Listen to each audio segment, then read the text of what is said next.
This is your assignment. I want to encourage you to do it with your team, and we're going to create 2 identity-shaping statements. The first one we're going to create is what I call an I am statement, and the second one is an I do statement. I am and I do, and I'm going to walk you through this, and I want you to do this exercise. We're going to start with an I am statement, and in one sentence, what you're going to do is you're going to try to answer the question, what kind of person do I want to become? Or what kind of leader will I be? This is who before do. And to help you process your answer, I'm going to just talk about like 2 common leadership desires. When I work with people, a lot of leaders say, hey, I want to be more organized, or some leaders say, I want to care more about my people. And so let's say that's one of those is your goal. You're going to write an I am statement, and using your hypothetical goal, you might say this, I am. What am I? I am an organized leader. Or your I am statement might be, I am a leader who cares about people. Now, in your mind, you might be saying, but I'm not. It doesn't matter. We're going to declare what we want to be. We're going to put it in present tense. I am an organized leader. And I want to encourage you, if you want to be creative with this statement. You can add some color to it. You might say, I'm an organized, productive, results-producing leader. Whatever it is, make it your own. And the first thing what I want you to do is I want you to create your I am statement, who before do. Now, we're going to create your I do statement. What is it that you do? Based on who you want to be, what is it that you do? Based on the leader you want to become, what's one habit that you need to create? Remember, the most successful people create specific habits to get the desired results. So what new habit will reinforce who you want to become? Now, if you're becoming an organized leader, you might look at an organized leader and look at some of their best habits and pick one small habit. That's your assignment. I am an organized leader. I do this one thing, and you're adopting one new, very specific, small habit in just one. So you might say, if I'm an organized leader, I plan my day the night before. That's what organized leaders do. Or you might say, I prioritize the top 3 items to do each day before the day starts. Whatever it is, you're going to create your I am statement and your I do statement. Let's say your I am statement is, I am a leader who cares about people. So you're going to ask, well, what do leaders who care about people do? And then you're going to make one I do statement. And you might say, gosh, okay, the people that I know that really care about people, they listen way more than they talk. So your I do statement might be, I ask 3 questions before I say anything. So you have an interaction with someone, and you're going to ask them 3 questions because you're focusing on caring about them. Or you might say, you want to express more gratitude to the people on your team. So you say, every day I write 1 note or send 1 text of gratitude. That might be your I do statement. Very simply, I am, my I am statement, and I do, my I do statement. And what you might want to do is you might want to put it on a screensaver on your computer or on the home screen of your phone. You might write it on lipstick on your bathroom mirror or whatever. You may even consider posting on social media for accountability. Tag me and I will cheer you on. Why does this matter? James Clear says this, and I love this quote of all his amazing content. This is one of my favorite quotes. He says, every action you take is a vote toward the type of person you wish to become. No single instance will transform your beliefs, but as the votes build up, so does the evidence of your new identity. Let me say it again. He says, every action, every little bitty I do thing, every little action you take is a vote toward the type of person you want to become. And no single instant transforms your whole beliefs, your identity. But as the votes build up, so does the evidence of your new identity. Now, if that content was helpful to you and you want to hear more on the same subject, I would encourage you to go back and listen to episodes 122, 124, and 126 to get all of the principles for building better habits. Also, we have a free resource for you that our team put together. It's a quick reference guide to all of the identity statements to help you get started. If you'd like a copy of that, go to Life.Church/great habits, and we can get you that free resource.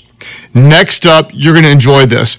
I want to share with you a clip from the CEO of the Dallas Mavericks. It may have been one of my favorite interviews of all time. Listen to this wisdom from St. Marshall. I want to fast forward, and I apologize, 35 years. I want to ask you about how and why you left. Okay. I want to, there's so many, but I want to fast forward to the Dallas Mavericks because this is fascinating to me. So you're at AT&T. You're not in the NBA. And Mark Cuban. No. And I had retired. And you retired. I retired after 36 years. That's enough. Mark Cuban sees something in you, which is fascinating. I want to hear a little bit about what he saw, and then when you came in, it had to be. There's got to be 1,000 crossover principles of leadership that are true everywhere, Yes. And there had to be 1,000 new things that you hadn't seen before. Can you tell me a little bit about that journey? Yes. So when Mark called me, and I did not know him, I guess, everything broke out at the Mavs, and somebody told him my name came up a few times, and I get this call from this person who I really did not know. So when I went to see him, and so we kind of, he told me the whole story, and I'm thinking, Lord, I don't know if I'm going to do this. But it's a long story, but truly the Lord orchestrated the whole thing. So he made it very clear to me, this is what I was supposed to do at this point in time. And I thought I was getting ready to do something else. That's why you got to be in touch with the man. Okay, so I ended up accepting the job, not knowing a thing about the business of basketball. Huge basketball fan, but didn't know a thing about the business of basketball. And Mark told me, don't worry about that.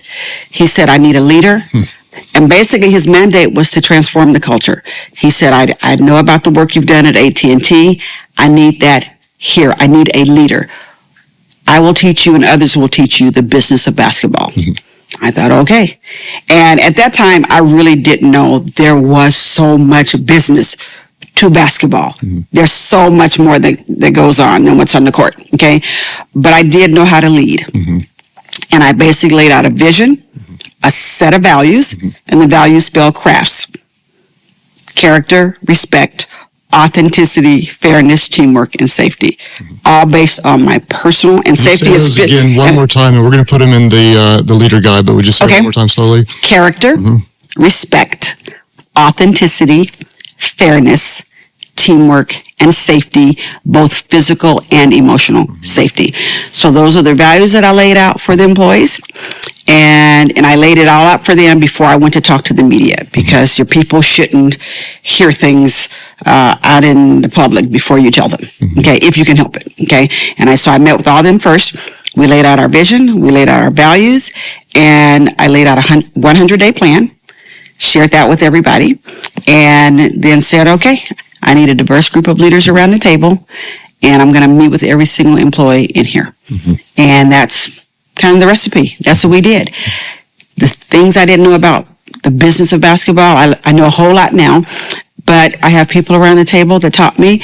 My colleagues, there are 30 NBA teams, so 29 of my colleagues around, the country. So many of them called me on day one because the competition is only on the court. They wanted me to be successful. They want the Mavs to be successful, and they told me so much stuff, and they still do, about what I need to know about the business of basketball. But my job truly is to lead, and so that's what I do. So I think that Mark is brilliant in to believe that you're a great leader and you can come in and learn the business of basketball. That's classic leadership. It really is, because when I think back at it, I'm like, it doesn't make a lot of sense. At first I thought he lost his mind. Yeah, once I started learning about it, I'm like, has he gone crazy? But he is brilliant. He really is a business genius. It was a move that almost no one would have made. Right. And he saw something in you, and you were the right person for it long before you maybe even thought you would be a candidate for it. Right. And here's what's great. Because when I found out that, when they start talking about me being the first black female CEO of an NBA team, my boss never thought about that. He didn't know that, just like I didn't know it. It's to the point you made earlier. He was looking for a leader. Yes. He was looking for competence, somebody with a proven track record of culture transformation and all that. He was not thinking about the fact that he was basically putting the first black woman in place. Did you feel weight? Because if you hadn't done well, then it might have been a while before there was a second. What? Yeah, well, you know what? I didn't feel a lot of weight. I mean, I think about it, but I knew I had to do a good job, but I knew I would do a good job because I know the recipe. It's not all on me. It is truly, it's just not all on me. I mean, when I get up in the morning, I know I got a whole team of people, and I just don't feel the pressure. I knew, we had a lot of media stuff going on and all that, so I just knew we had to work at a pretty fast clip, and I'm type A, and I'm a workaholic, but I actually integrate, so I have my family, so I got a pretty good balance. I mean, at this point, I had 36 years of experience, 37 by that point. So I didn't feel the pressure. I know I have to do a good job. I know we will do a good job, and we will do a good job. It's not just about me. Right. I have learned that. I have learned that. Gone are the days when I had all the pressure on me, because those days led to an ulcer, led to just all kind of stuff. Gone are those days. I rely on the people. Yes. So I want our community just to let this soak in for a minute, because what you're saying is brilliant. So you're walking into an industry that you love but don't understand. Correct. And so you know that if you come in and if you cast a very clear vision, if you create the right culture by clearly articulating, communicating, demonstrating the right values, choose the right people who will create the right systems, then you can change the direction to go in the vision that's desired. And that applies to everywhere. Any type of organization. Everywhere. Anywhere you go. Everywhere.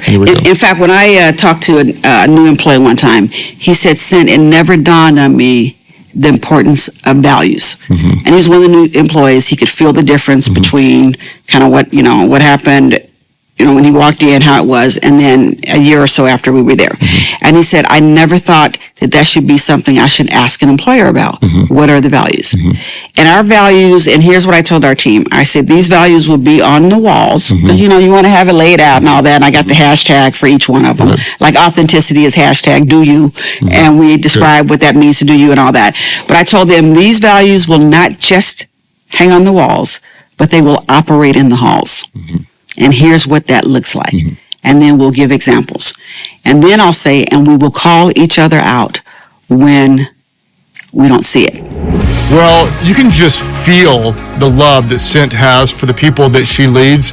And this is such an important quality that we all need to develop if we're going to be effective leaders. And I just want to tell you, if you have not heard the entire conversation with Cint, please stop this right now and go to episode 136. It is a conversation that really will empower you and give you insight from one of the best leaders who's led effectively for decades. Next up, we're going to hear from somebody that is very, very powerful and helpful, Amy Porterfield. She's been called the queen of online marketing, and she is an expert. In our conversation, she talks about working through some of her insecurities, because let's be honest, we all have insecurities, right? And she's going to teach you how to grow in your leadership confidence. Here's Amy. Can you tell me, because this might help some people that are listening right now, how did you work through some insecurities to grow in your confidence as a young and aspiring leader? I have been very insecure for a lot of my journey, to be quite honest. It's ebbs and flows for sure. And I think where I really started to notice it is when I started to build my own business. And so I was in corporate for many, many, many years. And definitely the insecurities came up there, but I wasn't in charge of really big projects. But when I went out on my own and became my own boss, every insecurity that could come flooding in did. I didn't feel like I was enough. I didn't think I was strategic enough. I didn't have the right answers. I didn't have enough education. I didn't look the part. Like, all the different things came up. And so I've navigated those for a really long time. And in my book, I talk about this difference between confidence and courage. And I didn't have a lot of confidence, but I don't think you start out with a lot of confidence. I feel confidence is earned, but courage is that faith that you have in a higher power or in yourself. And so I've had to rely on courage a lot of the way through my journey. And it's absolutely been something that's helped me immensely. That's an interesting perspective. I haven't heard someone share kind of that contrast before between courage and confidence.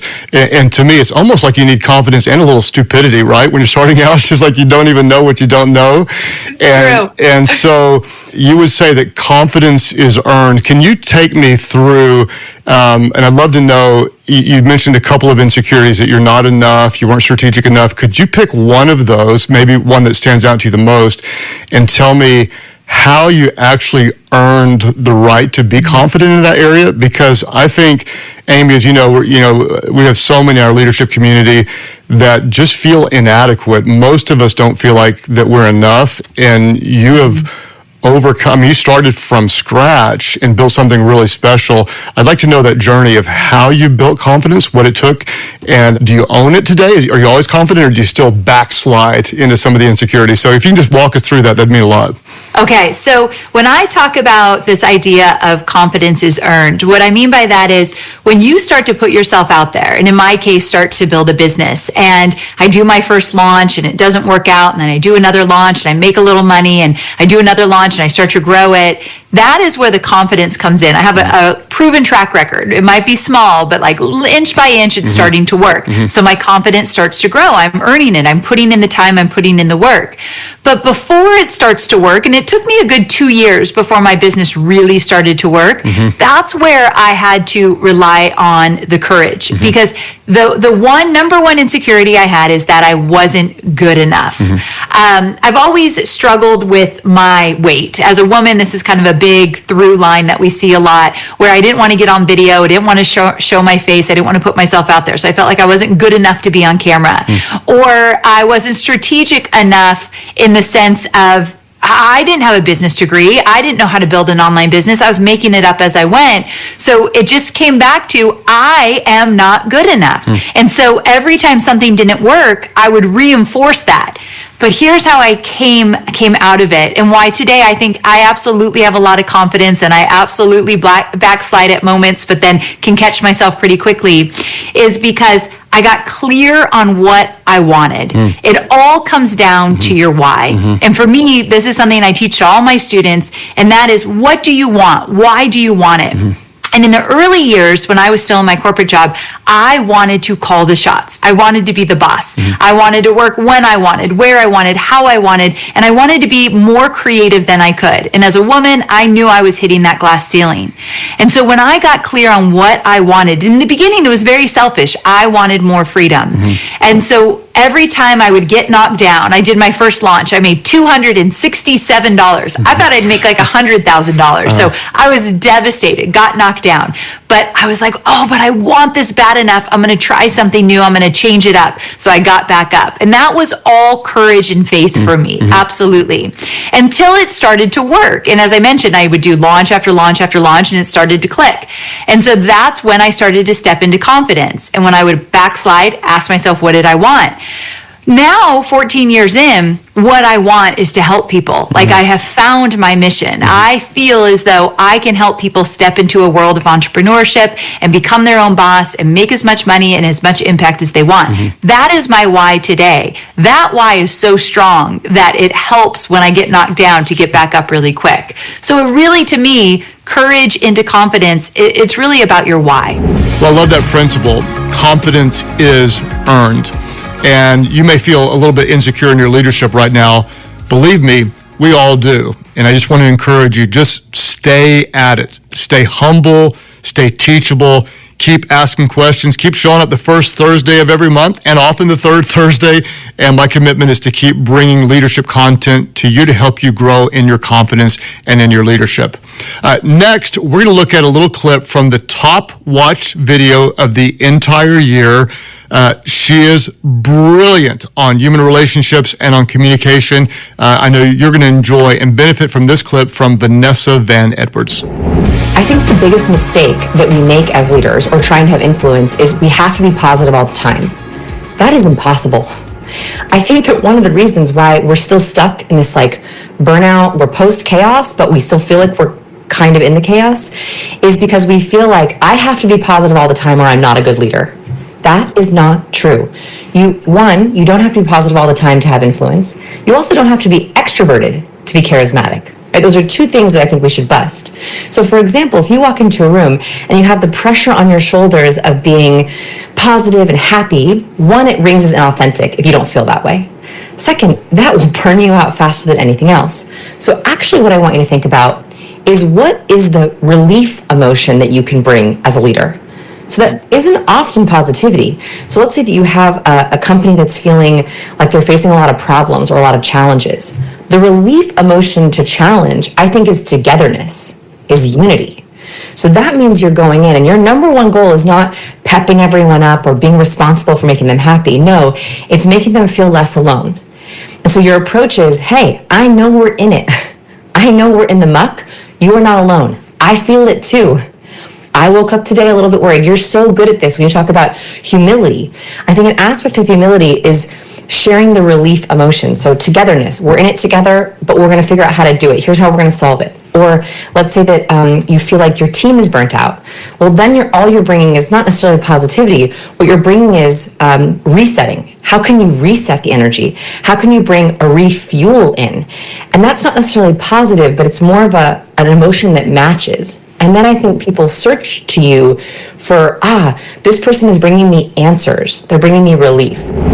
Well, I think that's good news, right? That you don't always have to be positive and you don't have to have it all together, but you do have to be authentic in your leadership. And we say that all the time, that you need to really be real. Bring the whole you to whatever you're leading, because people would rather follow a leader that's always real than one that's always right.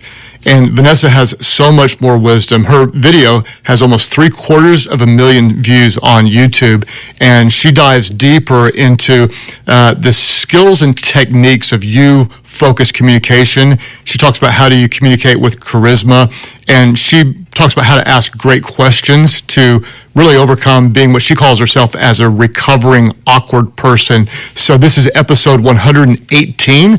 If you want to check it out, or just type in my name and Vanessa Edwards on YouTube and it will come up there. Now, our last clip is from episode 134. And this is one of my favorite teachings that I've done in a long time. I talk about being strategically unreasonable. A lot of times we feel like, I don't want to be unreasonable as a leader, and we don't all the time, but sometimes we come in with a strategic, unreasonable drive or passion or motivation or calling to do something significant. We know that as leaders, reasonable feels good because it's normal, but sometimes we need to be unreasonable in our leadership. What I want to do is I want to talk to you about unreasonable leadership, because unusual times demand unreasonable leadership. And we are in some very unusual times. Now, when I talk about unreasonable leaders, I wouldn't be surprised if some of you right now have a little bit of PTSD, because you've worked for some unreasonable leaders before in your past, and maybe someone was overbearing or controlling and consistently unreasonable. That's not what I'm talking about. When you generally think about unreasonable leaders, I would say there's three qualities of a bad, unreasonable leader that you see. One is that the worst type of unreasonable leader leads with a top-down force demanding unrealistic results. There's this top-down, controlling, dogmatic, often arrogant or narcissistic style of leadership with a thumbs down that has no empathy for people, demanding unrealistic results. There's another type of action that unreasonable leaders are often blindly aware of the real issues at hand. They're just out of touch. They don't know what's going on, and this is unhealthy in organizations. A third problem with the wrong type of unreasonable leaders is that they lack empathy that devalues the team and kills morale. They just don't really care about the heartbeat of the people and the culture around them, and it kills the team and the morale. How many of you, honestly, and you can type it in the comment section, how many of you have ever worked for or around a leader like that? Raise your hands. Okay. Whatever you do, do not point at them, especially if you are their direct report right now. Do not do that. We are working toward love. But when I talk about being unreasonable, I'm not talking about that. I'm not talking about being unreasonable all of the time. I'm not talking about being reckless or careless. I'm not talking about being unreasonable for no purpose. What I'm talking about is what I would call strategic unreasonableness. Because I'll say it again, that unusual times often demand unreasonable leadership. And the reason, if you're taking notes, you can jot this down, is because reasonable leaders tend to produce reasonable results, right? A reasonable leader tends to do what's known and what's expected and what is safe. And that's why progress often depends on unreasonable leaders. Let me warn you, and let me tell you very, very directly, that it takes intentionality to overcome the gravitational pull toward reasonableness.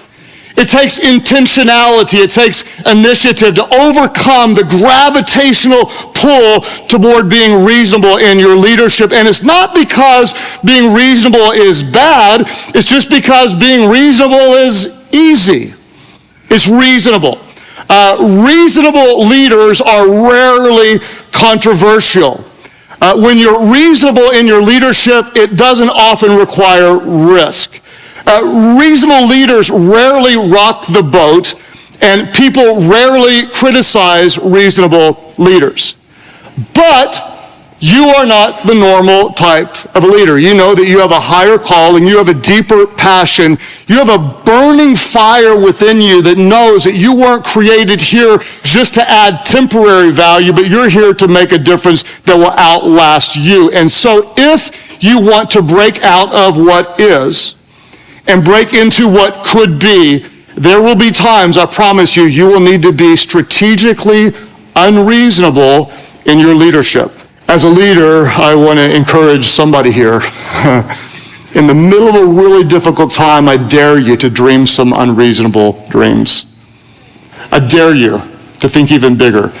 People who do 5 times as much of you, let me promise you, they're not 5 times as smart as you. They just think 5 times bigger. They just think bigger. Don't get trapped in thinking reasonably. If you love what you have, keep doing what you've been doing. And I'm guessing that there are many of you that you're going to look at something and say, that seems like a reasonable decision to me, and you're going to continue leading with a reasonable posture. That's not bad. It's just safe. It's just easy. It's just what most leaders do. But the good news is, if I can say it again, you're not most leaders. You're not just leading for a financial profit, and you're not just leading to make your life better now, but you're leading for something that will outlast you. You have a higher calling as a leader. So if there's anybody here who might even hear this and think, you know what, I'm a little sick of reasonableness. I'm kind of sick of just doing what's expected, doing what's known, doing what's easy, and doing what's safe. Let me just be clear and let me warn you that being unreasonable is never, ever easy. Unreasonable always means uncomfortable, and I want to encourage you in your leadership to find comfort in being uncomfortable. Find comfort in being uncomfortable. Why? Because growth and comfort never coexist. So, who are you? Who are you? You're a leader. You're a leader. You go first. You have vision. You have passion. You have intuition. You bring out the best in people. You create culture. You add value. You take risks. You steward what God has entrusted to you. You bring it back doubled, tripled, 4 times over. He says, well done, my good and faithful servants. You can be a great business person. Listen to me. People say, well, I'm like a second-class Christian because I'm a business person. No, one of the highest callings is to treat people well, to lead with integrity, to multiply resources, to create jobs, to add value, to do something that makes a difference in this community. You are a leader. And I'm going to tell you right now, your calling is too great and your God is too good for you to play it safe in your leadership. When may you be unreasonable? You may be unreasonable when you sense apathy, and then you step in with unreasonable vision. You may be unreasonable when you see selfishness, or when you smell entitlement, or when you hear baseless excuses from a team that you know you can pull more out of them. You may be unreasonable when you've been leading from a posture of comfort rather than standing up with a boldness of faith. You may lead with unreasonableness when someone tells you why something can't be done, but you know you serve a God who says all things are possible with him. So I would say to you in your leadership, what are you waiting for?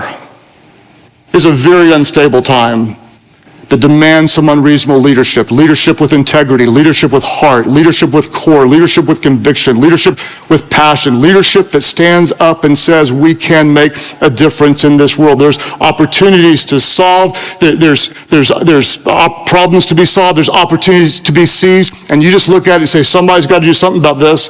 Might as well be a Bible app, might as well be us. 500 billion downloads a few years later, 500 million. So there's a problem, someone needs to solve it. It might as well be you. It's time to be unreasonable in your leadership. So, let our good God awaken you, stir within you, encourage you, stretch you, and inspire you, provoke you to dream unreasonable dreams, to attempt unreasonable things, to lead with unreasonable faith, and watch our God do exceedingly and abundantly more through your leadership, which will impact the world for generations to come. So as we move from one year into the next year, I just want to remind you that there is more in you. Whether you look back and think, wow, that was a really effective year of leadership. Or you may look back and think, I struggled quite a bit. Whatever it is, what I want you to do is I want you to look back and assess your leadership and ask yourself, what can you learn? What did you do well? And what can you do better? What are the specific growth areas that you want to study to push into as you move into a new year? And if you find yourself succeeding wildly or maybe struggling miserably, please know that if you're not dead, you're not done. There is so much more in you. On a side note, I was talking to a business leader this week that just sold a big portion of his company and made a lot of money. And oddly enough, he felt empty, he felt defeated, and he felt discouraged. What's interesting is he had worked so many years toward this goal, and when he achieved the goal, he felt dissatisfied. He felt like there must be something more. And we had a very intimate, very meaningful talk, and I tried to help him realize that there is so much more. What he felt like was a finish line felt defeating to him because he had set a goal to reach this significant milestone and he had crossed the finish line. I told him another way to look at it is, let's not say it's a finish line, but let's pretend like it's a starting line. In other words, it's 1st and 10. In other words, you just crossed a line and now the chains have moved. And think about all the opportunities you have now to impact more people. Wherever you are, I just want to tell you, it's 1st and 10. Whatever happened in the past, it's gone. You have more opportunities to impact more people and make a